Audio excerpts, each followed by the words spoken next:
Segundo a Reis, capítulo 10, Jeú mata a família de Acabe. Acabe tinha 70 filhos, que moravam na cidade de Samaria. Jeú escreveu uma carta às autoridades e aos oficiais da cidade e aos guardiões dos filhos do rei Acabe, em que dizia: Os filhos do rei estão sob seus cuidados, e você tem carros de guerra, cavalos, uma cidade fortificada e armas. Assim que receberem esta carta, escolham para ser rei o melhor e mais capaz dos filhos de seu senhor, e preparem-se para lutar pela dinastia de Acabe. Eles ficaram apavorados e disseram: 2 reis não foram capazes de enfrentar esse homem. O que podemos fazer? Então os administradores do palácio e da cidade, juntamente com as autoridades e os guardiões dos filhos do rei, enviaram esta mensagem a Jeú: Somos seus servos, e faremos o que o Senhor ordenar. Não proclamaremos nenhum rei. Faça o que lhe parecer melhor. Jeú respondeu com outra carta: Se estão do meu lado e vão me obedecer, tragam-me as cabeças dos filhos do seu senhor Jezreel amanhã a esta hora. Os 70 filhos de Acabe estavam sob os cuidados dos líderes de Samaria, onde haviam sido criados desde a infância. Quando a carta chegou, os líderes mataram os 70 filhos do rei, colocaram as cabeças em cestos e as entregaram a Jeú em Jezreel. Um mensageiro foi a Jeú e disse: Eles trouxeram as cabeças dos filhos do rei. Então Jeú ordenou: Façam com elas 2 montões junto aos portões de entrada da cidade, e deixem que fiquem lá até amanhã cedo. Na manhã seguinte ele saiu e se dirigiu à multidão que havia se reunido ali. Vocês não têm culpa, disse ele. Eu conspirei contra meu senhor e o matei. Mas quem matou todos estes? Podem ter certeza de que a mensagem do Senhor a respeito da família de Acabe se cumprirá. O Senhor declarou por meio de seu servo Elias que isso aconteceria. Então Jeú matou todos os parentes de Acabe que restavam em Jezreel, e todos os seus oficiais mais importantes, seus amigos pessoais e seus sacerdotes. Nenhum descendente de Acabe sobreviveu. Depois Jeú partiu para Samaria. No caminho em Bet-Eked, dos pastores, encontrou alguns parentes de Acasias, rei de Judá. Quem são vocês? Perguntou. Eles responderam: Somos parentes do rei Acasias. Vamos visitar a família do rei Acabe e da rainha mãe. Prendam-nos vivos, ordenou Jeú a seus homens. Eles os capturaram, 42 pessoas ao todo, e os mataram junto ao poço de Bet-Eked. Nenhum deles escapou. Quando Jeú partiu dali, encontrou Jonadab, filho de Recabe, que vinha falar com ele. Depois de cumprimentá-lo, Jeú lhe disse: Você é leal a mim, como sou a você? Sim, eu sou, respondeu Jonadab. Então dê-me sua mão, disse Jeú. Jonadab estendeu a mão e Jeú ajudou a subir a carruagem. Ele disse: Venha comigo, e você verá a minha dedicação ao Senhor. Jonadab foi com ele. Quando Jeú chegou a Samaria, matou todos que restavam ali da família de Acabe, como o Senhor havia anunciado por meio de Elias. Jeú mata os sacerdotes de Baal. Jeú reuniu todo o povo da cidade e lhes disse: A adoração de Acabe a Baal não foi nada comparado ao modo como eu adorarei. Portanto, convoquem todos os profetas e adoradores de Baal e reúnam todos os sacerdotes. Todos devem vir, pois vou oferecer um grande sacrifício a Baal. Quem não comparecer será morto. O plano astuto de Jeú, porém, era destruir todos os adoradores de Baal. Então Jeú ordenou: Preparem uma reunião solene para prestar culto a Baal. A convocação foi feita, e ele enviou mensageiros por todo Israel. Todos os adoradores de Baal vieram, e ninguém faltou. Encheram o templo de Baal de uma extremidade à outra. Jeú instruiu o responsável pela sala de vestimentas: Todos os adoradores de Baal devem usar estas roupas. e as roupas foram distribuídas. Em seguida, Jeú entrou no templo de Baal com Jonadab, filho de Recabe, e disse aos adoradores de Baal: certifiquem-se de que ninguém que adora o Senhor esteja aqui, mas somente aqueles que adoram Baal. Estavam todos dentro do templo para oferecer sacrifícios e holocaustos. Jeú havia colocado 80 homens do lado de fora do edifício e os avisado: se deixarem alguém escapar, pagarão com a própria vida. Assim Jeú terminou de oferecer o holocausto. Deu ordem a seus guardas e oficiais: entrem e matem todos, não deixem ninguém escapar. Os guardas e os oficiais mataram todos e arrastaram os corpos para fora. Então os homens de Jeú entraram na câmara mais interna do templo de Baal. Levaram para fora a coluna sagrada usada no culto a Baal e a jogaram fogo. Despedaçaram a coluna sagrada, demoliram o templo de Baal e o transformaram em banheiros públicos, como é até hoje. Desse modo, Jeú destruiu todos os vestígios do culto a Baal em Israel. Contudo, não destruiu os bezerros de ouro em Betel e Dan, com os quais Jeroboão, filho de Nebate, havia levado Israel a pecar. Ainda assim, o Senhor disse a Jeú: você fez bem em seguir minhas instruções e destruir a família de Acabe. Por isso, seus descendentes serão reis de Israel até a 4ª geração. Mas Jeú não obedeceu de todo o coração à lei do Senhor, o Deus de Israel. Não se afastou dos pecados que Jeroboão havia levado a Israel a cometer. A morte de Jeú. Naquele tempo, o Senhor começou a reduzir o território de Israel. O rei Hazael conquistou várias regiões do reino, a leste do rio Jordão, incluindo toda a terra de Gileade, de Gade, de Ruben e de Manassés. Conquistou a região desde a cidade de Aroer, perto do vale Arnon, até Gileade e Bazã, ao norte.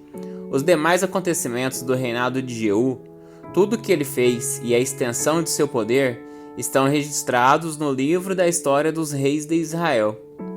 Quando Jeú morreu e se reuniu a seus antepassados, foi sepultado em Samaria. Seu filho Jeoacás foi seu sucessor. Ao todo, Jeú reinou por 28 anos sobre Israel em Samaria. Segundo a Reis, capítulo 11. A rainha Atália reina em Judá. Quando Atália, mãe de Acasias, rei de Judá, soube que seu filho estava morto, começou a exterminar o restante da família real.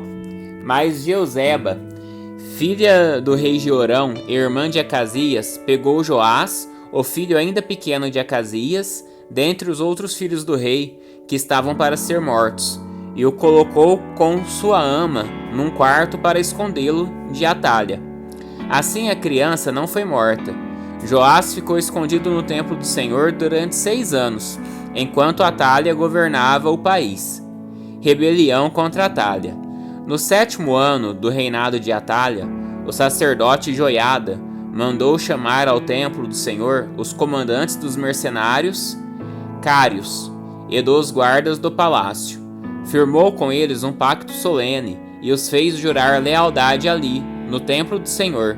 Então lhes mostrou o filho do rei. Disse-lhes: vocês devem fazer o seguinte: 1/3 parte dos que entrarem em serviço no sábado ficará de guarda no palácio real. Outra 1/3 parte ficará de guarda na porta de Sur. E a última 1/3 parte ficará na porta atrás dos outros guardas do palácio. Esses 3 grupos vigiarão o palácio. As outras 2 companhias que não estiverem em serviço no sábado guardarão o rei no templo do Senhor. Posicionem-se em volta do rei, de armas na mão. Matem qualquer pessoa que tentar romper a defesa. Permaneçam com o rei aonde ele for. Os comandantes fizeram tudo que o sacerdote Joiada ordenou. Cada um levou seus oficiais ao sacerdote Joiada, tanto os que iam entrar em serviço naquele sábado, como os que iam sair. O sacerdote lhes forneceu lanças e escudos, que haviam pertencido ao rei Davi, e que estavam guardados no templo do Senhor. Os guardas do palácio se posicionaram em volta do rei, de armas na mão. Formaram uma fileira desde o lado sul do templo até o lado norte e ao redor do altar. Então Joiada trouxe Joás, o filho do rei, para fora, pôs a coroa em sua cabeça e lhe entregou uma cópia da lei. Depois ungiram Joás e o proclamaram rei. E todos bateram palmas e gritaram: Viva o rei! A morte de Atália. Quando Atália ouviu o barulho dos guardas e do povo, foi para o templo do Senhor, onde o povo estava reunido. Ao chegar, viu o rei em pé, no lugar de honra, junto à coluna, como era costume durante as coroações. Estava rodeado pelos comandantes e tocadores de trombeta, e gente de toda a terra se alegrava e tocava trombetas. Quando Atália viu tudo isso, rasgou suas roupas e gritou: Traição! Traição! Então o sacerdote Joiada ordenou aos comandantes encarregados das tropas: Levem-na aos soldados que estão na frente do templo e matem qualquer pessoa que a seguir. Pois o sacerdote tinha dito: Ela não deve ser morta dentro do templo do Senhor. Eles a prenderam e a levaram à porta por onde os cavalos entram no palácio, e ela foi morta ali. As reformas religiosas de Joiada. Joiada fez uma aliança entre o Senhor, o rei e o povo, estabelecendo que eles seriam o povo do Senhor. Também firmou uma aliança entre o rei e o povo. Todo o povo foi ao templo de Baal e o derrubou. Demoliram os altares, despedaçaram os ídolos e executaram Matã, sacerdote de Baal, em frente aos altares. O sacerdote Joiada pôs guardas no templo do Senhor. Em seguida, os comandantes dos mercenários cários e todo o povo escoltaram o rei para fora do templo do Senhor. Passaram pela porta da guarda e entraram no palácio, onde o rei se sentou no trono real. Todo o povo do reino se alegrou e a cidade ficou em paz, pois Atália tinha sido morta no palácio real. Joás tinha 7 anos quando começou a reinar. Segundo a Reis, capítulo 12. Joás faz reparos no templo. Joás começou a reinar em Judá no 7º ano do reinado de Jeú, rei de Israel. Reinou em Jerusalém por 40 anos. Sua mãe se chamava Zíbia e era de Berseba. Durante toda a vida, Joás fez o que era certo aos olhos do Senhor, como o sacerdote Joiada o orientava. Mesmo assim, não destruiu os santuários idólatras, e o povo continuou a oferecer sacrifícios e a queimar incensos nesses lugares.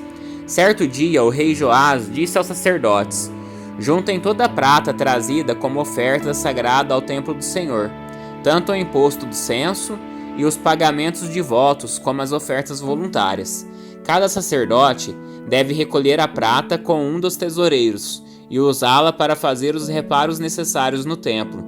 Contudo, no 23º ano do reinado de Joás, os sacerdotes ainda não haviam feito os reparos no templo. Então o rei Joás chamou Joiada e os outros sacerdotes e lhes perguntou: Por que ainda não fizeram os reparos no templo? Não receberam mais a prata dos tesoureiros, exceto a que for usada para reparar o templo?